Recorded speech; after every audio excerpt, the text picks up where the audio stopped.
আজি ঢলালৈ আহোঁতে হাই ছেকেণ্ডেৰী পঢ়া স্কুলখন চাই যাবলৈ সুবিধা এটা পালোঁ, কাৰণ টমটম চলোৱা দাদাজনৰ ইফালে কিবা এটা কাম এটা আছিলে, আলনা এটা নিবলগীয়া আছিলে, সেইবাবে মোৰো সুবিধা এটা পালোঁ আৰু হাই ছেকেণ্ডেৰী স্কুলখন চাই যাবলৈ। আৰু টমটমত বহি থাকোঁতে ইফাল সিফাল চাইছোঁ আৰু জেগাবোৰ। মনতে ভাবিছোঁ সকলোবোৰ জেগাইচোন আপোন আছিল। লগৰবোৰ লগত ঘূৰা ফুৰা, আলুমুড়ি খোৱা, সেইবিলাক আৰু ক'বই নালাগে।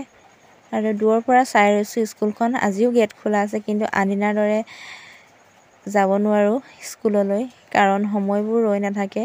সেই সময় আৰু এই সময়ৰ পাৰ্থক্য, এয়াই পাৰ্থক্য আৰু। দিনবোৰ যে কেনেকৈ পাৰ হয় গমেই নাপাওঁ। মই হাই ছেকেণ্ডেৰী কলেজত পঢ়া নাছিলোঁ, হাই ছেকেণ্ডেৰী স্কুলতে পঢ়িছিলোঁ।